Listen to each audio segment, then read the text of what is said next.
Par un matin ensoleillé, le 28 juin 1914, l'archiduc François Ferdinand, héritier du trône austro-hongrois, arrive à Sarajevo, en Bosnie.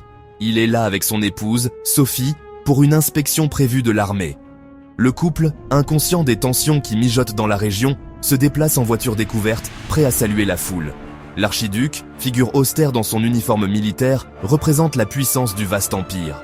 Sophie, une femme pleine de grâce et de chaleur, est assise à ses côtés, sa présence adoucissant la rigidité de l'archiduc.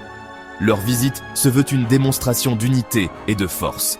Cependant, à leur insu, une tempête se prépare, et leur présence à Sarajevo sera le catalyseur d'une catastrophe mondiale. La visite de l'archiduc coïncide avec une montée du sentiment nationaliste dans les Balkans. La Bosnie, sous domination austro-hongroise, est devenue un foyer d'agitation.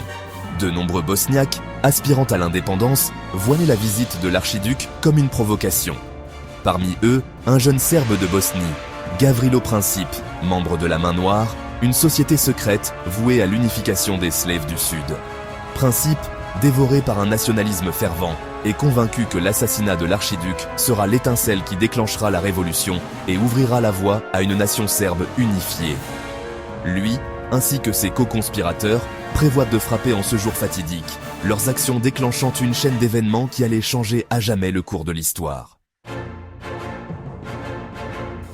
Alors que le cortège de l'archiduc se fraye un chemin dans les rues bondées de Sarajevo, une bombe est lancée vers la voiture découverte.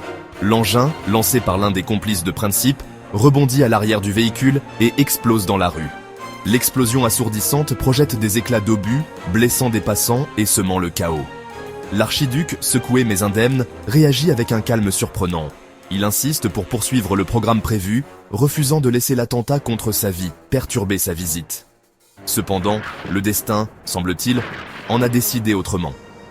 Troublés par l'attaque, les conseillers de l'archiduc le pressent d'annuler le reste de la visite et de se mettre en sécurité.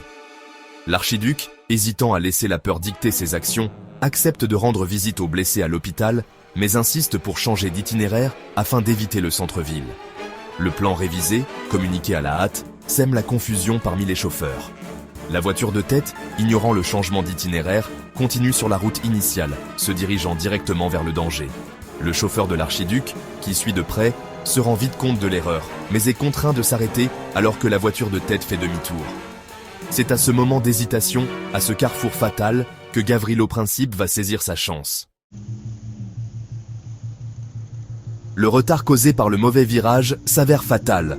Alors que la voiture de l'archiduc attend que la voiture de tête fasse demi-tour, Gavrilo Princip, qui a abandonné son plan initial après l'échec de l'attentat à la bombe, se retrouve face à face avec sa cible. Stupéfait par cette opportunité inattendue, il sort son pistolet. Se tenant à quelques mètres de la voiture de l'archiduc, Princip tire 2 coups de feu. Une balle atteint Sophie à l'abdomen, l'autre blesse mortellement l'archiduc. La foule, d'abord pétrifiée, éclate en panique et en confusion lorsque la gravité de la situation devient évidente. L'archiduc, mortellement blessé, prononce ces derniers mots. « Sophie, Sophie, ne meurs pas, vis pour nos enfants !» avant de succomber à ses blessures. Sophie, elle aussi, meurt quelques instants plus tard. L'assassinat de l'archiduc François Ferdinand et de son épouse provoque une onde de choc dans toute l'Europe. L'impensable s'est produit. L'héritier d'un puissant empire a été assassiné en plein jour. Le monde retient son souffle, se préparant à la tempête qui s'annonce. L'assassinat de l'archiduc François Ferdinand n'est pas seulement une tragédie personnelle, c'est l'étincelle qui met le feu aux poudres. L'Autriche-Hongrie, outrée par l'assassinat de son héritier présomptif, accuse la Serbie d'avoir abrité les assassins. Soutenue par l'Allemagne, l'Autriche-Hongrie lance un ultimatum à la Serbie, exigeant réparation et menaçant d'une action militaire si ses demandes ne sont pas satisfaites. La Serbie, dont la souveraineté est en jeu, sollicite le soutien de son allié, la Russie. Le réseau complexe d'alliances, qui lie les puissances européennes, entre en jeu. L'Allemagne, liée par traité à la défense de l'Autriche-Hongrie, mobilise ses troupes. La Russie, engagée à protéger la Serbie, suit le mouvement. En quelques semaines, les grandes puissances européennes sont en guerre. L'assassinat de l'archiduc François Ferdinand, une tragédie en soi, a plongé le monde dans l'abîme de la Première Guerre mondiale. Le conflit, d'une ampleur et d'une brutalité sans précédent, allait coûter la vie à des millions de personnes et redessiner la carte de l'Europe. Le coup de feu qui a retenti à Sarajevo en ce jour fatidique de juin 1914 n'était pas seulement le bruit d'un assassinat, c'était le rugissement assourdissant d'un continent et même d'un monde au bord de l'autodestruction.